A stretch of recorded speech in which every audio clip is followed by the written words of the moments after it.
Rob, you remember that a few days ago, we were discussing the fact that there were a whole bunch of suitors. All the studios were lining up and making pitches to Christopher Nolan because Christopher Nolan had his next movie project in line with Oppenheimer, one of the guys credited with creating the atomic bomb.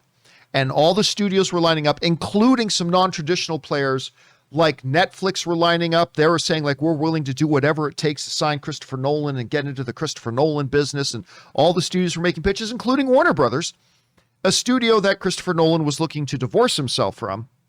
But, business is business. So let's see how that goes. Well, news just broke this morning. It is apparently now, according to high-ranking sources from The Wrap and a few other outlets right now, that Christopher Nolan has departed Warner Brothers. Of course, he was completely unhappy with the way they managed their whole 2021 backstabbing all the movies and putting them on HBO Max and stuff like that. And he's now out. And the winner is, in the Christopher Nolan sweepstakes, looks like it's Universal. He has now gone over to Universal. This, according to our folks over at Cinema Blender right now, in the wake of the COVID-19 pandemic, many studios like Warner Brothers started to quickly pivot their release strategies to major films like Suicide Squad could premiere day-and-date streaming releases on HBO Max. The studio's actions in particular sent shockwaves through the entertainment industry, with one of the massive pieces of fallout being longtime Warner Brothers loyalist / Tenet director Christopher Nolan claiming that he'd be unlikely to work with the studio in the future. Now that threat has officially been carried out as Nolan's next project has found a home at Universal. And then they quote comment that's main story is coming to us out of The Wrap. Rob, I thought that Warner Brothers would be in the running. I thought Warner Brothers would be in the running because despite the fact that he really seems to hate them right now, business is business. If Warner Brothers comes up and gives him the right offer and gives him the right guarantees and gives him the right money, business is business. But apparently that didn't happen. I also thought Netflix would be in the running of that. I really thought he was going to go to Sony.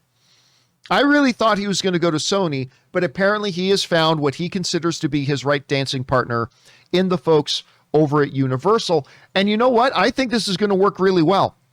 I think this is actually going to be a pretty decent fit for him. I'm not going to lie to you, though. I was fascinated at the prospects of Netflix because that would have made Netflix break their main tradition and actually put out theatrical exclusive films for a theatrical window first and then put it on the stream. It would have been really neat to see that happen. But I think Universal could be a good fit for him. Rob, you and I are both very interested in the movie itself. We've talked about that the other day. Yep. You hear this morning, Christopher Nolan, he is taking his talents to South Beach. He's going over to Universal. What do you think of the move? Well, I think it's good for Universal and bad for Warner Brothers that had a really long relationship with Christopher Nolan. And, the thing to me about Warner Brothers is for many decades, they were a studio that had relationships with talent. I think Clint Eastwood's production company, Malpazzo, has been at Warner Brothers for 50 years. Cry Macho is coming out from them. There was a lot of other filmmakers. Richard Donner was at Warner Brothers forever. Joel Silver was at Warner Brothers forever. They had these long, deeply entrenched relationships with filmmakers because they were supportive of those filmmakers. And it's unfortunate.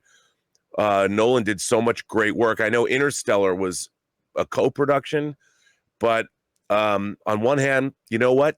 Change is always a good thing. And I think Universal will give to Christopher Nolan the credibility and respect that he was craving after Tenet. And I can only think it's a good thing for both of them, both Universal and Nolan, because they've obviously made a commitment to theatrical releasing and a movie that wouldn't necessarily traditionally get made. Warner Brothers, I was amazed they made Dunkirk and it turned out to be a pretty big hit. And now he's delving into another World War II story, this time on the other side of the pond, and Oppenheimer and the creation of the atomic bomb, which is one of the, I think, most fascinating tales, the whole Manhattan Project in the 20th century, changing humanity forever. And who better to do it than Christopher Nolan? So I think it's a win for everybody.